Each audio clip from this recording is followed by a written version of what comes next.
The second way we take power away from these wounds is by doing the energy release work, the grief and anger work.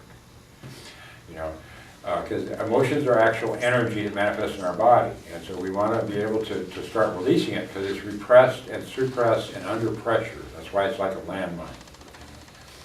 And so the first part, you know, one part of that is the grief work. It's real important to do the grief work, you know.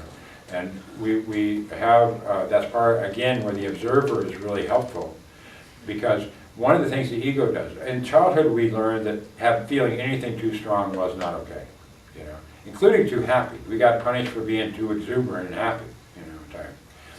And so what the ego does is tries to shut down any emotions, tries to tamp them down and repress them. And one of the things that happens when we start getting emotional is that ego causes us to close our throats and stop breathing. You know, those times when we're talking about something and the grief starts coming up, we close our throats and stop breathing. You know? And it drives me crazy to see this. You know, you see this like on the History Channel. Somebody's talking about something that happened 30 years ago. You know, they start getting emotional, they shut down, and then they pull it together, get under control, and then they apologize for having feelings about some horrible thing that happened 30 years ago that they never grieved. You know? Really, I'm not happy about that. But what we want to do instead, the reason we're closing our throat is because there's energy trying to get out, and we want to help it out. So that's where we have the observer come in and say, this is grief, this is good, we want to get this out. Inhale, deep breath. We start taking deep breaths into wherever we can feel it, we feel it in our body, where there's a tension, some tightness, some density. And when we start breathing into it, and sometimes it helps people to like visualize breathing white light in there. So we breathe into it, and when we breathe, when a grief issue is close to the surface and we start breathing into it, it starts breaking up the energy.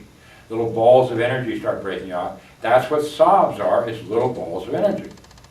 So we inhale into it, sob, sob, sob, cry, cry, cry. Inhale into it, sob, sob, sob, cry, cry, cry. Inhale into it, sob, sob, sob, cry, cry, cry. When we can cry like that for the child we were, that's a really powerful level of healing. To be able to go in and release some of that energy around that wound. You know, and really honor that wound and own those feelings. You know, it's part of the reason it's so important to set boundaries with the critical parent voice, because we may have sobbed and cried in the past, but we judged and shamed ourselves for it.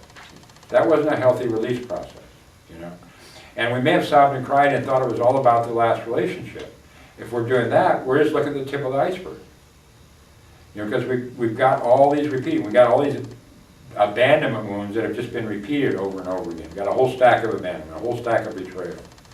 If we're just looking at the top ones, you know, we got a long ways to go. You know, what we want to do is get down here close to the cause and take power away from that whole, around that whole betrayal issue or that whole abandonment issue. And so it's really powerful to be able to go back and cry for that child. It's just amazing to watch people go through this process. You know, it can be like a machine gun going off, sob, sob, sob, sob, sob sometimes, you know, because there's so much in there. And, you know, I used to feel when I got close to the time when it was time to do my emotional work, I was afraid that if I ever started crying, I'd just end up in a rubber room someplace locked up, you know. If I ever got in touch with a rage, I'd just go up and down the street shooting people. You know? But that's not what happened. I got a little bit out at a time. I got the tools and the resources I needed to get it out at the time I needed to get it out. And one of the things I realized later is that we can't start crying and just cry forever. We have a built-in fail-safe mechanism, we human beings. Can't cry for very long without stopping to blow your nose. Because snot is also emotional energy being released, manifested. You know? Tears are releasing chemicals, snot, the sobs, that's all about the part of the release process. And so it's real important to own our right to those feelings. Own that child. That's another part. You know, owning that child's feelings and honoring them is part of the forgiveness process also.